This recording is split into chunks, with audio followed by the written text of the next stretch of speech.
नमस्कार, 9 की 9 खबर में आपका स्वागत। मैं राहुल ओझा आपके साथ और इस वक्त की बड़ी खबर का रुख करते हैं। एनडीए में सीट शेयरिंग को लेकर के रांची से ये बड़ी खबर आ रही है, जहां एनडीए में सीट शेयरिंग की घोषणा आज की जा सकती है। बीजेपी ऑफिस में 11 बजे प्रेस कॉन्फ्रेंस कर सीट शेयरिंग की घोषणा की जा सकती है। तो बड़ी खबर एनडीए सीट शेयरिंग को लेकर के जुड़ी हुई। देखिए, एनडीए के जो घटक दल हैं उनसे लगातार बातचीत जो है वो चलती रही। सीट शेयरिंग का जो फॉर्मूला है वो तय किया जाता रहा, मंथन किया जाता रहा। दिवाकर तिवारी ब्यूरो चीफ जुड़े हैं। दिवाकर जी, 11 बजे प्रेस कॉन्फ्रेंस, सीट शेयरिंग की घोषणा हो सकती है। फॉर्मूला फिलहाल क्या समझ में आ रहा है? देखिए, जो कवायद लगातार चल रही थी पिछले कई दिनों से, अब वो फाइनल स्टेज पे आ चुका है और आज जो है बीजेपी और आजसू की ज्वाइंट प्रेस कॉन्फ्रेंस होगी और उसमें सीट शेयरिंग की घोषणा कर दी जाएगी। जो सूत्रों से हमें खबर मिली है उसके मुताबिक बीजेपी 68 सीटों पर अपने उम्मीदवार उतारेगी। वहीं आजसू के खाते में 10 सीटें गई हैं। जेडीयू को 2 सीटें और एलजेपी रामविलास को 1 सीटें साझा की जा रही है।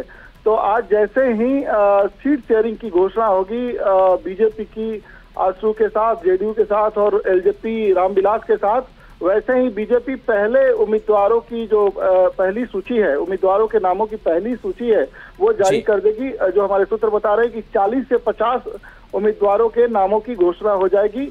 बचे हुए उम्मीदवारों की जो दूसरी सूची होगी वो जल्द ही आने वाले दिनों में उसको जारी किया जाएगा। इसी बात का इंतजार किया जा रहा था कि पहले सीट शेयरिंग को फाइनल कर लिया जाए और आज जो है बीजेपी एनडीए में एकजुटता का एक संदेश देने की कोशिश करेगी, इसीलिए ज्वाइंट। चलिए, बिल्कुल दिवाकर जी आपके पास आएंगे। तो एक बार फिर से बता दें कि झारखंड विधानसभा चुनाव से जुड़ी ये बड़ी खबर, जहां एनडीए में सीट शेयरिंग लगभग तय है। और देखिए, जो आंकड़ा है वो भी आपके स्क्रीन पर अब आ चुका है। बीजेपी 68 सीट पर चुनाव लड़ सकती है। आजसू की बात करें तो 10 सीट पर चुनाव लड़ने की चर्चा आजसू को लेकर के है।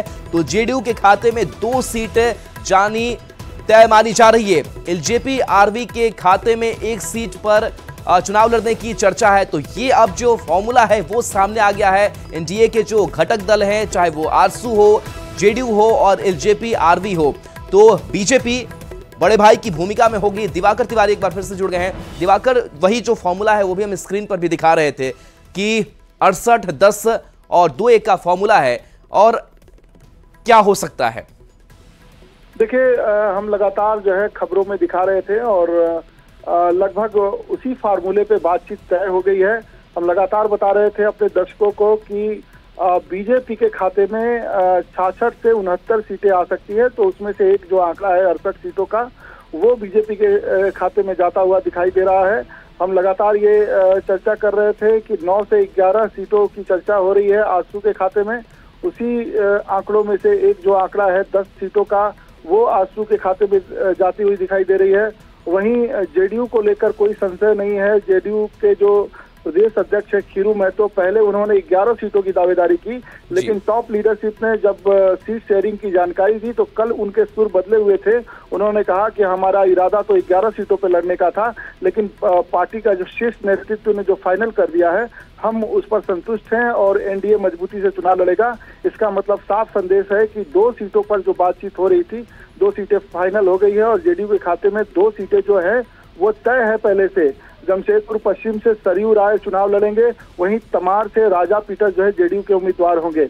आजसू के भी कम से कम जो 10 सीटें हैं उसके सभी सीटों के नाम तय हैं। उसमें सिल्ली से जो है चुनाव लड़ेंगे सुदेश महतो, रामगढ़ से जो है चंद्र प्रकाश चौधरी की पत्नी चुनाव लड़ेंगी, गोमिया से जो है लंबोदर महतो चुनाव लड़ेंगे और तमाम सीटों पर चर्चा चल रही है। डुमरी पर चर्चा चल रही है, टुंडी की चर्चा चल रही है। टुंडी पर यह चर्चा है कि सुदेश महतो 2 सीटों पर चुनाव लड़ेंगे, उसमें दूसरी सीट जो है टुंडी की होगी। तो अब जो है कुछ ही पलों का इंतजार है और आधिकारिक रूप से जो हमने सूत्रों से जानकारी दी है, आधिकारिक रूप से सीटों का ऐलान हो जाएगा 11 बजे। सीट शेयरिंग का पहले नंबर्स बताए जाएंगे और फिर उसके बाद जो है बीजेपी अपनी पहली सूची जारी करेगी। सीट कौन कौन से होंगे उसको धीरे धीरे पार्टियां खुलासा करेंगी। जब वो अपने उम्मीदवारों के नामों की सूची जारी करेंगी तो स्वतः वो स्पष्ट हो जाएगा कि कौन कौन सी सीट जो है बीजेपी के खाते में गई है, कौन कौन सी सीट जो है आजसू के खाते में गई है।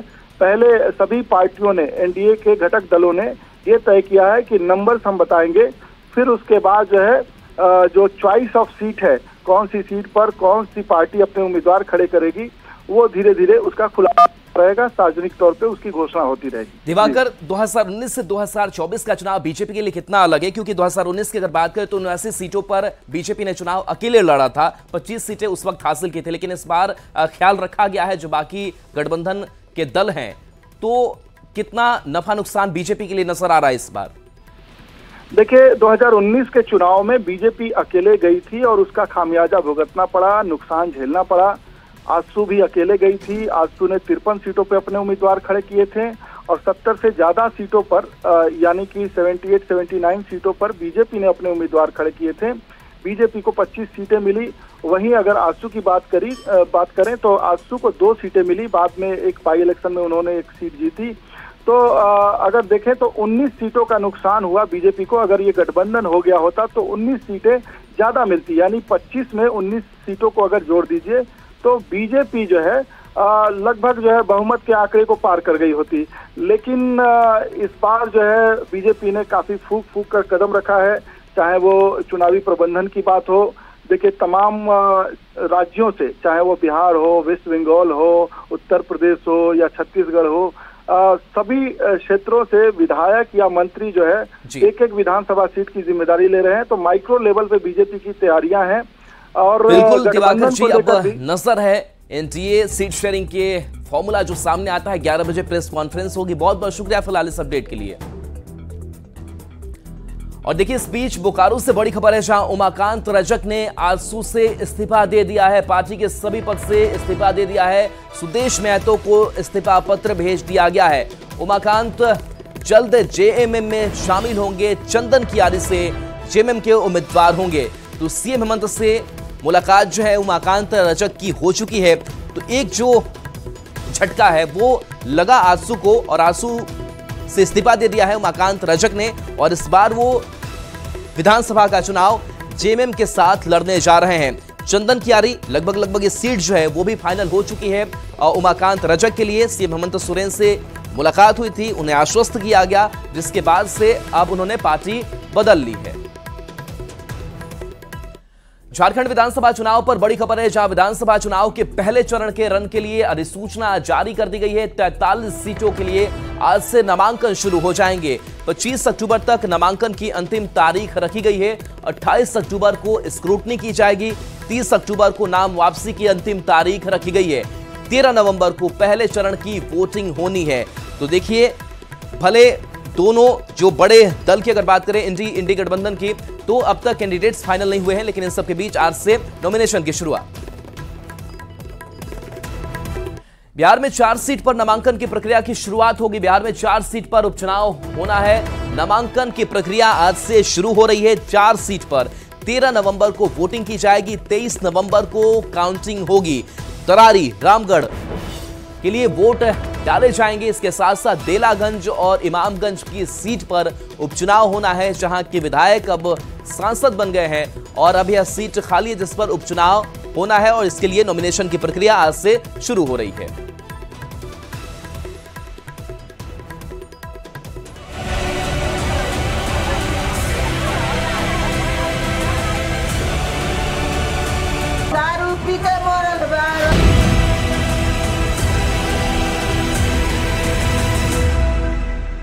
और शराब कांड में बड़ी खबर, जहां लगातार मृतकों का आंकड़ा बढ़ता हुआ दिखाई दे रहा है। सिवान, छपरा और गोपालगंज में कोहराम मचा हुआ है। अब तक 34 लोग ने शराब से जान गंवा दी है। 30 से अधिक लोग की हालत गंभीर है। डबल एसआईटी का गठन किया गया है, जो छापेमारी के साथ साथ शराब माफिया पर भी दबिश देगी। तो मृतकों का आंकड़ा लगातार बढ़ता जा रहा है। बता दें कि 30 से अधिक लोग की मौत अब तक हो चुकी है। 34 लोग ने शराब से जान गंवा दी है। वहीं 30 से अधिक लोग की हालत गंभीर भी बताई जा रही है, जिनका इलाज अस्पताल में चल रहा है।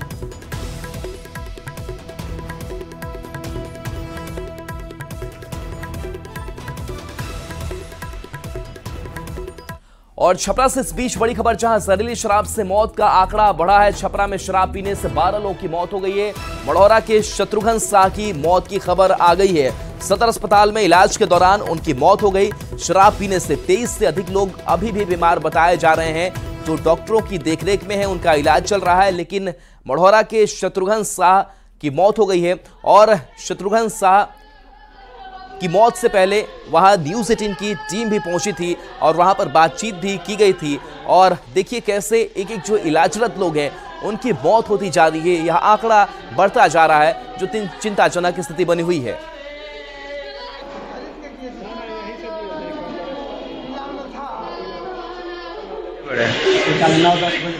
दिन में और बाद तबीयत कब खराब भेल?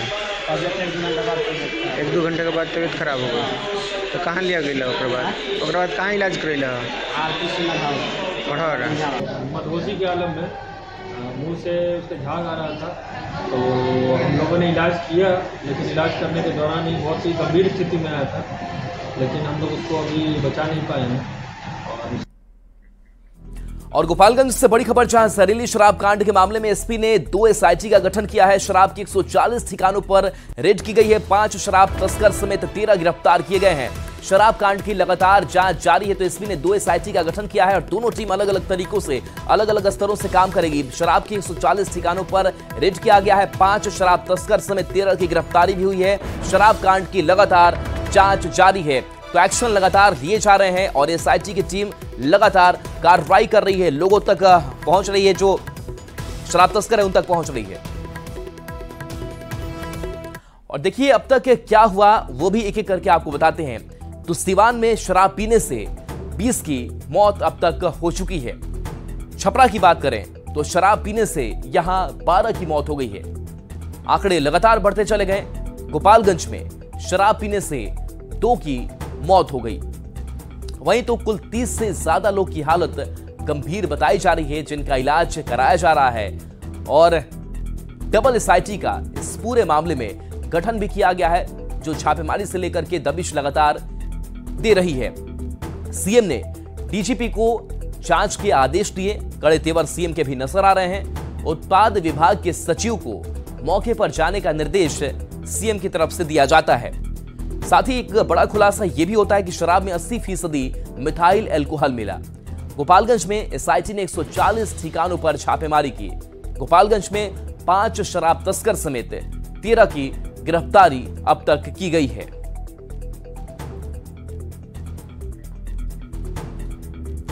तो सिवान में शराब पीने से 20 लोगों की मौत हो गई और कई लोग का इलाज जारी है। इस मामले पर स्वास्थ्य मंत्री मंगल पांडे ने चिंता जाहिर की है। मंगल पांडे ने दुख जताते हुए कहा कि इस मामले में प्रशासनिक कार्रवाई और लोगों की सोच बदलने की भी जरूरत है। जिला प्रशासन ने कार्रवाई की है, कुछ अधिकारियों पर प्रशासनिक कार्रवाई हुई है।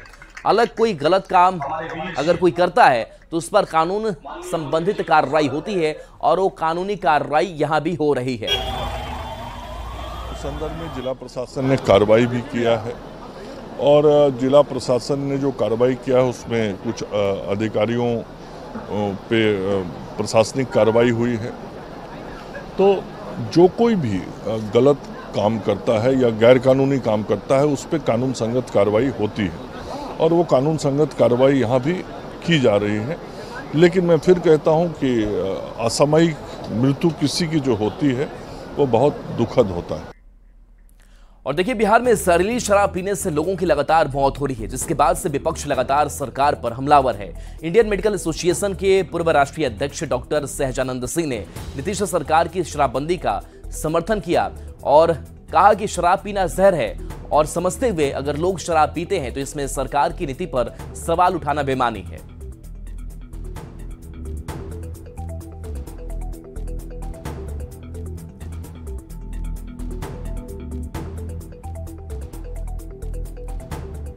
अपने आप को बर्बाद करते हैं, जो उनको नहीं करना चाहिए।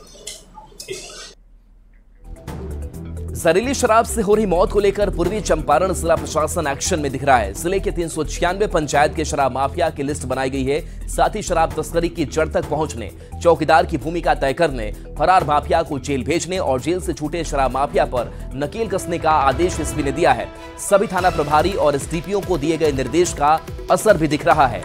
गंडक नदी के दियारा इलाके में ड्रोन की मदद से शराब माफिया पर नजर रखी जा रही है। ड्रोन की मदद से देसी शराब बनाने वाले माफिया पर कड़ी कार्रवाई की गई और करीब 16,000 लीटर महुआ शराब को नष्ट किया गया।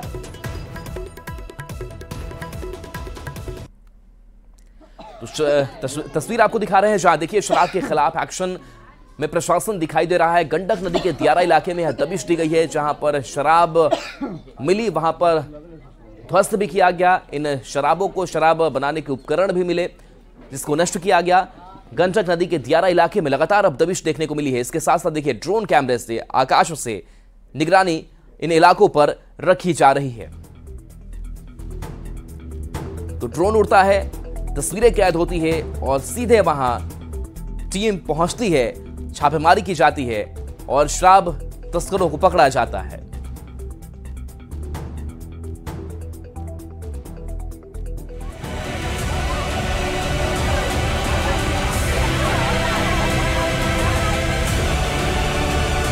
दारू पी के मरल बा।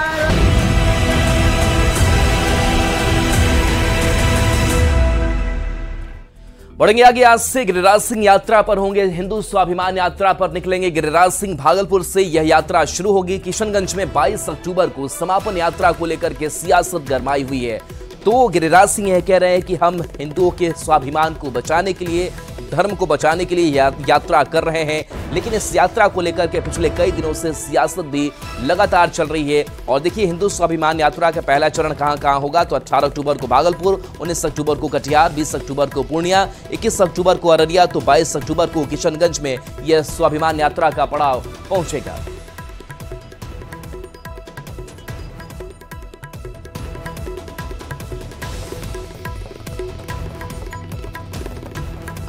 तो देखिए स्वाभिमान यात्रा पर निकल रहे हैं गिरिराज सिंह और आज से इस यात्रा की शुरुआत हो रही है। तस्वीरें आपको दिखा रहे होंगे मैप के जरिए, जहां इस क्षेत्र में, इस इलाके में स्वाभिमान यात्रा को लेकर के पहुंचेंगे। और इस यात्रा पर भले ही सियासत हो रही हो, लेकिन गिरिराज सिंह लगातार कह रहे हैं कि हम इस यात्रा पर निकलेंगे क्योंकि आज के समय की यह जरूरत है और किसी के पेट में दर्द क्यों हो रहा है।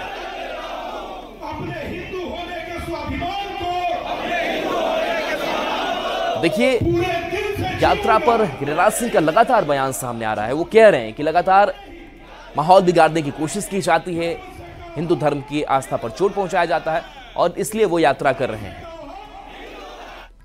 और देखिए गिरिराज सिंह की यात्रा पर बिहार सरकार में ग्रामीण विकास मंत्री शरण कुमार ने तंज कसा है। शरण कुमार ने कहा कि ये एनडीए या बीजेपी की यात्रा नहीं है, इस यात्रा से मुझे कोई लेना देना नहीं है। कोई भी व्यक्ति अपनी निजी यात्रा निकालने के लिए स्वतंत्र है।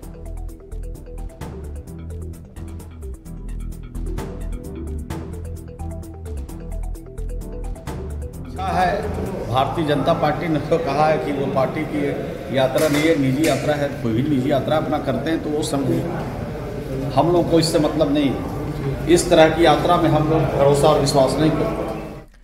और इस वक्त की बड़ी खबर, संजीव हंस के ठिकाने पर ईडी की रेड पड़ी है। पटना और दिल्ली के ठिकाने पर यह छापेमारी की गई। मनी लॉन्ड्रिंग एक्ट में यह कार्रवाई चल रही है। ईडी ने संजीव हंस पर केस दर्ज किया था। पत्नी और कई रिश्तेदारों के खिलाफ सबूत मिले, तो पटना और दिल्ली के ठिकाने पर यह छापेमारी चली है। इस वक्त की बड़ी खबर बता रहे हैं, मनी लॉन्ड्रिंग एक्ट में यह पूरी कार्रवाई की गई है। संजीव हंस के ठिकाने पर ईडी ने दबिश दी है।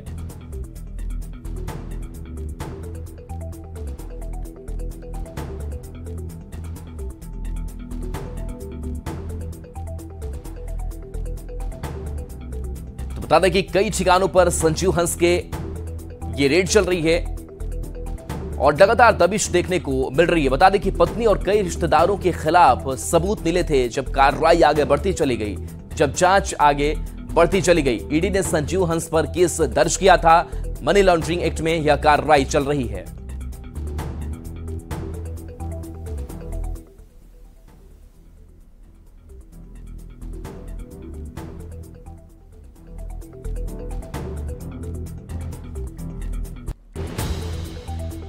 और आज ही से बड़ी खबर, जहां ईडी ने मुख्य सचिव को पत्र लिखा है। आलमगीर आलम पर केस दर्ज करने की अनुशंसा की गई है। आलम के ओएसडी संजीव लाल पर भी अनुशंसा की गई है, जिसका जिक्र इस पत्र में किया गया है। आलमगीर आलम पर केस दर्ज होगा। बता दें कि कमीशन खोरी की जांच के दौरान सबूत मिले थे। जहांगीर के घर से 32 करोड़ 20 लाख रुपए मिले थे। जब्त रकम पूर्व मंत्री की होने की बात सामने आई थी। संजीव लाल आलम का कमीशन वसूलता था। और चलिए न्यूज़ 18 बिहार झारखंड पर खबरें आपके लिए लगातार जारी हैं।